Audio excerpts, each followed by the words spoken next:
See what I mean? Next on the list is Francis Crick. Francis Crick should be given kudos for his work on the double helix. And why not? He got a Nobel Prize for it. But where I depart company with scientists like this is when they make speculative comments on matters that they cannot test through the scientific method. For instance, one would have to raise an eyebrow when one reads that Francis Crick, in his 1981 book Life Itself, postulated that life began on Earth when microorganisms wafted in from spacecraft of aliens. Okay, we Christians choose God as the source, and Crick can have his aliens. Of course, Crick didn't go into any great detail as to the origin of the aliens, but that's the great question, isn't it? How did life in the universe begin? Next on the list is Richard Dawkins. Richard Dawkins is one of the darlings of atheism. He may know a great deal about the theory of evolution, even though his claims about it are usually overly simplistic in nature. But when it comes to attacking Christianity, he's an amateur. And I won't expect you to just take my word for it. For instance, H. Alan Orr, who is an evolutionary biologist, wrote in his review of Dawkins' God Delusion. He said, and I quote, "I'm forced, after reading his new book, to conclude that he's actually more of an amateur," unquote. You see, prior to this, Orr had thought of Dawkins as a professional atheist, for he had made his living out of doing debates, seminars, and of course writing books. It seems that Dawkins' critics hold several odd ideas, the first being that anyone attacking theology should actually know some. Orr went on to say, and I quote, "The most disappointing feature of the God Delusion is Dawkins' failure to engage religious thought in any serious way. You will find no serious examination of Christian or Jewish theology, and no attempt to follow philosophical debates about the nature of religious propositions," unquote.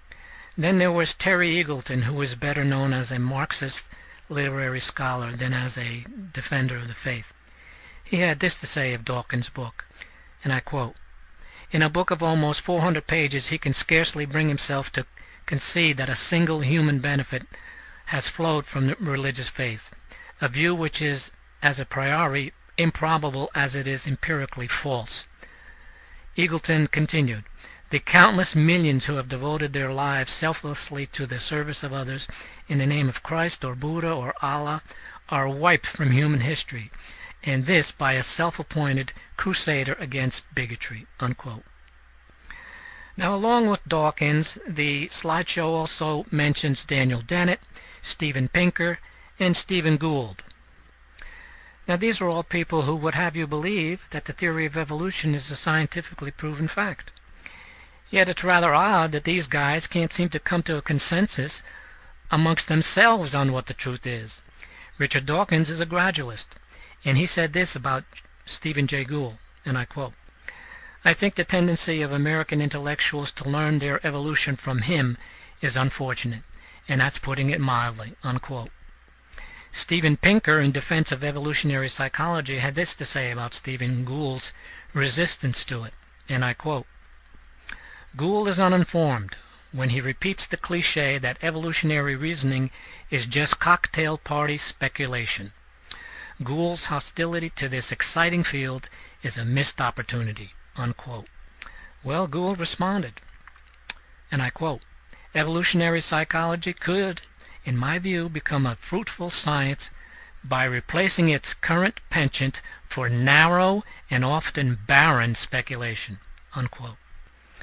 Daniel Dennett published a book called Darwin's Dangerous Idea. Dennett spent an entire chapter contradicting, discrediting, and ridiculing Stephen Jay Gould's ideas. Well, Gould fired back, and I quote, he said, "Dennett's singularly contentless commentary reminded me of this motto and its corollary: when you have nothing to say it louder." Dennett devoted the longest chapter of his recent book, Darwin's Dangerous Idea, to what I described as an excoriating caricature of my ideas, all in order to to bolster his defense of Darwinian fundamentalism, unquote. There's another evolutionist who's not on the slideshow, but anyway, he's from the Dawkins camp. And he had this to say about Stephen Jay Gould, and I quote, "Because of the excellence of his essays, Gould has become to be seen by non-biologists as the preeminent evolutionary theorist. In contrast, the evolutionary biologists with whom I have discussed his work tend to see him as a man whose ideas are so confused as to be hardly worth bothering with, but as one who should not be publicly criticized, because he is at least on our side against the creationists," unquote. So I have to say, this is an amazing thing, isn't it? You got these guys who claim that the evidence for evolution is so overwhelming, and yet they're battling amongst themselves as to who has a better theory. Next on the list is Carl Sagan. Well, Carl Sagan was nothing more than a popularizer of science. But this guy had a problem with consistency. On the one hand, he said the following: "Atheism is more than just knowledge that gods do not exist, and that religion is either a mistake or a fraud. Atheism is an attitude, a frame of mind that looks at the world objectively, fearlessly, always trying to understand all things as a part of nature," unquote. But then, in the demon-haunted world, you read the following, and I quote, "There is no necessary conflict between science and religion. On one level, they share similar and consonant roles, and each needs the other," unquote. Yeah, that sure sounds like the view of an atheist, all right. Then in another place, we find the following: "It is far better to grasp the universe as it really is than to persist in delusion, however satisfying and reassuring," unquote. And then he continues with his inconsistency with the following, and I quote, "Science is not only compatible with spirituality, it is a profound source of spirituality," and I quote, end quote. But he did have one great saying that could easily be applied to the theory of evolution, and it went something like this: "One of the saddest lessons of history is this: if we've been bamboozled long enough, we tend to reject any evidence of the bamboozle.